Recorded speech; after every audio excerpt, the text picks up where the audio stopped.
आप देख रहे हैं अल्फा डिफेंस हिंदी में आपका स्वागत है। आज के इस वीडियो में हम लोग बात करने वाले हैं रशिया के डबल ऑफर के बारे में। रशियन फेडरेशन की तरफ से कोशिश की जा रही है कि भारत रशिया के कुछ फाइटर जेट्स को अक्वायर करे और नेचुरल है कि जिस तरीके से भारतीय वायुसेना की स्क्वाड्रन स्ट्रेंथ कम होती हुई दिखाई दे रही है, इस वजह से पूरे वर्ल्ड को भारत एक अच्छा मार्केट दिखाई दे रहा है। इसी चीज को ध्यान में रखते हुए रशिया की तरफ से भारत को एक डबल ऑफर दिया गया है, जिसमें Su-35 और Su-57 दोनों इन्वॉल्व है। आइए समझते हैं इस ऑफर को और साथ ही एनालाइज करते हैं कि इसके क्या फायदे हो सकते हैं और क्या नुकसान। एक अच्छी एनालिसिस का बेसलाइन फंडा है कि आप अपने बायस को साइड में रखें और फैक्ट पर बात करें। यहाँ पर अगर मेरा बायस देखा जाए तो मैं कहूंगा कि भारत को अपने इंडिजिनस प्रोग्राम्स के ऊपर कंसंट्रेट करना चाहिए, लेकिन अगर मैं उस बायस को साइड में रखे इस ऑफर को एनालाइज करूं तो इसमें कई इंटरेस्टिंग चीजें निकल कर आती। आइए एक एक करके इन सभी को समझने की कोशिश करते हैं। अगर भारतीय वायुसेना की अभी की फ्लीट को देखा जाए तो इसमें 2 स्क्वाड्रन में रफाल और 2 स्क्वाड्रन में तेजस को छोड़कर कोई भी नया एयरक्राफ्ट नहीं है। इनफैक्ट दोनों तेजस की स्क्वाड्रन्स में भी एईसा रेडार नहीं है और केवल रफाल की ही 2 ऐसी स्क्वाड्रन्स हैं जहां पर एईसा रेडार के साथ में आपके पास में एयरक्राफ्ट मौजूद है। Su-30 MKI की अगर बात की जाए तो ये लगभग 13-14 स्क्वाड्रन्स में मौजूद हैं और इन एयरक्राफ्ट के ऊपर आने वाले समय में एईसा रेडार लगाया जाएगा, लेकिन उस प्रोसेस को कम से कम 3 से 5 साल लगेगा। इसके अलावा भारतीय वायुसेना के पास में जितने और एयरक्राफ्ट हैं, चाहे वो मिराज 2000 हो, MiG-29 हो या जैगवार फाइटर बॉम्बर हो, ये सारे के सारे आने वाले समय में रिटायर किए जाएंगे। ऐसे में अगर इंडिजिनस प्लेटफॉर्म्स को कंसिडर किया जाए तो आने वाले समय में जिस रेट से ये एयरक्राफ्ट आने वाले हैं वो भारतीय वायुसेना की पूरी रिक्वायरमेंट एड्रेस नहीं कर पाएंगे।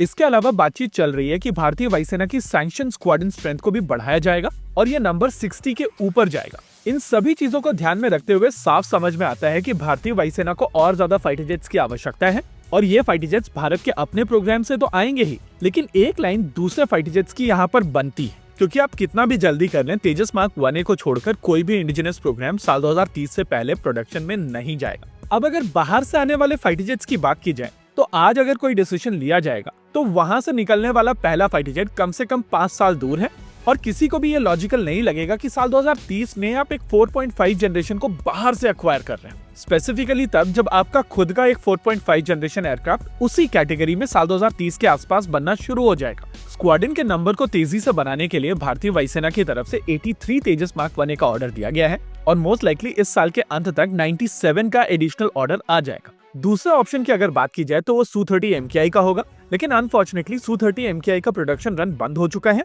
और इस समय HAL और रशिया मिलकर इसके प्रोडक्शन रन को रीस्टार्ट करने की कोशिश कर रहे हैं। ऐसे में रशिया को यहाँ पर एक विंडो दिखती है जिसके हिसाब से वो पहले Su-35 भारत को ऑफर कर रहे हैं, जो ऑफ द शेल्फ भारत को सप्लाई किए जा सकते हैं और काफी तेजी से सप्लाई किए जा सकते हैं। रशिया इस समय लगभग 32 Su-35 पर ईयर बनाने की क्षमता रखता है और उस हिसाब से आपको काफी तेजी से Su-35 मिल सकते हैं।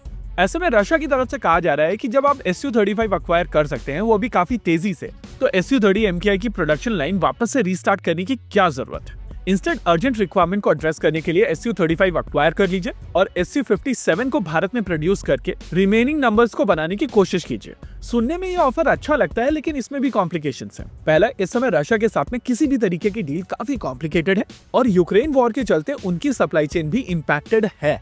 दूसरी चीज, अगर Su-35 और Su-30 MKI को आप कंपेयर करेंगे तो इंजन को छोड़कर आपको वहां पर बहुत ज्यादा कुछ एडिशनल नहीं मिलता है। इसके अलावा Su-35 में एईसा रेडार भी नहीं है और इसके इलेक्ट्रॉनिक वॉरफेयर स्वीट की तुलना में आपके पास में ज्यादा एडवांस इलेक्ट्रॉनिक वॉरफेयर स्वीट्स मौजूद है। वहीं पर दूसरी ओर अगर आप Su-57 का भारत में प्रोडक्शन देखते हैं तो लॉजिकली वो HAL के लिए नेक्स्ट स्टेप है, लेकिन अगर आप इस एयरक्राफ्ट को भारत में प्रोड्यूस करेंगे तो नेचुरल है कि आपको इसको ज्यादा नंबर में ऑर्डर करना पड़ेगा और अगर आप ज्यादा नंबर में Su-57 अक्वायर करेंगे तो नेचुरली उसका इम्पैक्ट आमका के ऊपर पड़ेगा।